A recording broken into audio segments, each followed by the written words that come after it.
রমজানের রোজা ফরজ করার সাথে সাথে আল্লাহ তাআলা আমাদেরকে সান্ত্বনার বাণী শুনিয়েছেন। আলহামদুলিল্লাহ। পবিত্র কোরআনে সূরাতুল বাকারা এর 183 নম্বর আয়াতে রব্বে করিম ইরশাদ করেছেন, ইয়া আইয়ুহাল্লাযীনা আমানু কুতিবা আলাইকুমুস সিয়াম কামা কুতিবা আলাল্লাযীনা মিন ক্বাবলিকুম লাআল্লাকুম তাত্তাকুন। আল্লাহ তাআলা এখানে ইরশাদ করেন, ইয়া আইয়ুহাল্লাযীনা আমানু, হে ঈমানদারেরা। আল্লাহ তাআলা এখানে ঈমানদার, পৃথিবীতে যত ঈমানদার আছে সকলকে সম্বোধন করেছেন।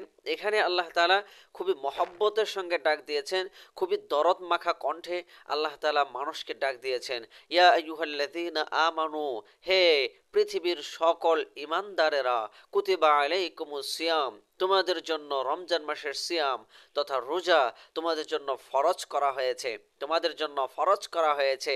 শুধু এই রমজানের রোজাটা তোমাদের জন্য ফরজ করা হয় নাই। আল্লাহ তাআলা এখানে সান্ত্বনার বাণী শুনিয়ে দিলেন। আল্লাহ তাআলা ঘোষণা করে দিলেন, কামা কুতিবা আলাল্লাযীনা মিন ক্বাবলিকুম, এই যে রমজানের রোজা এটা তোমাদের জন্য ফরজ করা হয়েছে যেরকম ভাবে তোমাদের পূর্ববর্তী উম্মতদের জন্য ফরজ করা হয়েছিল। দেখেন, এখানে আল্লাহ তাআলা আমাদেরকে একটা সান্ত্বনার বাণী শুনাইলেন যে এই যে রোজাটা, এই রোজা শুধু তোমরাই রাখো না, বরং তোমাদের পূর্ববর্তী যে সমস্ত উম্মতেরা ছিল তারাও এই রোজা রেখেছে। তো আল্লাহ তাআলা এখানে সান্ত্বনার বাণীটা কিভাবে, মানে কতটা গুরুত্বের সঙ্গে শুনিয়েছেন, এটাকে যদি আমরা একটা ব্যাখ্যা করি তাহলে আমরা বুঝতে পারবো। যেমন একটা ব্যক্তি ঘরের ভিতরে অসুস্থ হয়ে বিছানার ভিতরে ছটফট করতেছে, তো এই ব্যক্তি সে নিজেকে অনেক অসুস্থ ভাবতেছে। তো এই ব্যক্তিটা যখন তাকে কোনো রকম ভাবে ধরে তাকে হাসপাতালে নিয়ে যাওয়া হয়, তো হাসপাতালে বেডে যখন দেখতে পারে যে তার যে আরো বড় কঠিন রোগে আক্রান্ত মানুষ হাসপাতালের বিছানার ভিতরে ছটফট করতেছে, এই দৃশ্য দেখে তখন কিন্তু এই রোগী ব্যক্তিটাও কি হয়, মানে একটা সান্ত্বনা পায়, তার নিজের ভেতরে একটা সান্ত্বনা পায় যে না, আমার চেয়ে অসুস্থ মানুষ এখানে আছে। তো আল্লাহ তাআলা এরকম ভাবে আমাদেরকে একটা সান্ত্বনা দিলেন যে এই রমজানের রোজা, এই রমজানের রোজা শুধু তোমরাই রাখো না, রমজানের রোজা তোমাদের পূর্ববর্তী উম্মতেরাও রেখেছে।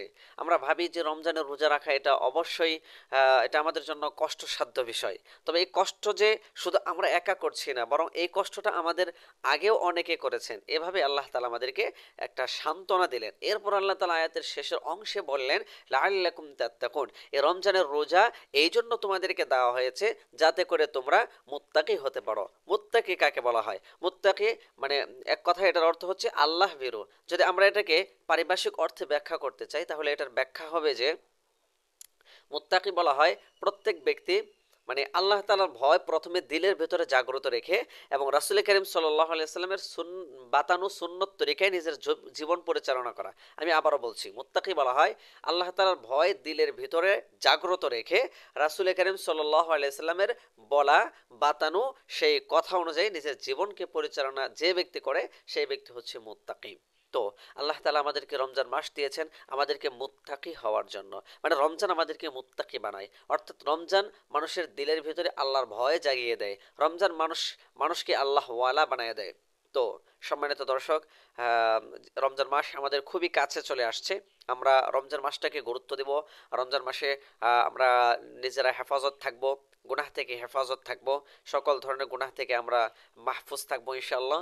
আর রমজান আসার আগে যে দু একদিন আছে, তো আমরা এই সময়েও আল্লাহ রাসূল সাল্লাল্লাহু আলাইহি সাল্লামের বাতানো সেই দোয়াটা আমরা পড়বো ইনশাআল্লাহ। দোয়াটা হচ্ছে, আল্লাহুম্মা বারিক লানা ফি রজব ওয়া শাবান ওয়া বাল্লিগনা রমাদান। রাসূল করিম সাল্লাল্লাহু আলাইহি ওয়াসাল্লাম এখানে দোয়া করেছেন, হে আল্লাহ, আল্লাহুম্মা বারিক লানা, আমাদেরকে বরকত দান করুন, ফি রজব ওয়া শাবান, রজব এবং শাবান মাসের ভিতরে, অবাল্লিগনা রমাদান, এবং আমাদেরকে রমজান মাস পর্যন্ত পৌঁছে দেন। এইভাবে আল্লাহ রাসূল সাল্লাল্লাহু আলাইহি সাল্লাম দোয়া করেছেন। তো আমরা যে কয়েকদিন আছে আমরা এই টাইমে দোয়া করব ইনশাআল্লাহ। আর রমজান মাসের মধ্যে আমরা আলোচনা করব রমজানের গুরুত্বপূর্ণ মাসআলা মাসাইল, ইফতারের দোয়া, সাহরি খাওয়ার, সাহরির আগে নিয়ত, তো এত সম্পর্কিত গুরুত্বপূর্ণ মাসালা মাসাইল। তারপর হচ্ছে আপনার কি কি কারণে রোজা ভাঙ্গে, কি কি কারণে রোজা মাকরুহ হয়, এত সম্পর্কিত আমরা গুরুত্বপূর্ণ বিষয়গুলো আমরা পরবর্তীতে আলোচনা করব ইনশাআল্লাহ। যদি আলোচনাগুলো পেতে চান তাহলে অবশ্যই নতুন দর্শক হলে আমাদের চ্যানেলটিকে সাবস্ক্রাইব করবেন ইনশাআল্লাহ। আর যদি পুরাতন হয়ে থাকেন তাহলে থ্যাঙ্কস, ধন্যবাদ। জাযাকাল্লাহু খাইরান ওয়া আহসানাল জাযা। সকালে ভালো থাকবেন, সুস্থ থাকবেন। আমা আলাইনা ইল্লাল বালাগ। আসসালামু আলাইকুম ওয়া রাহমাতুল্লাহি ওয়া বারাকাতুহু।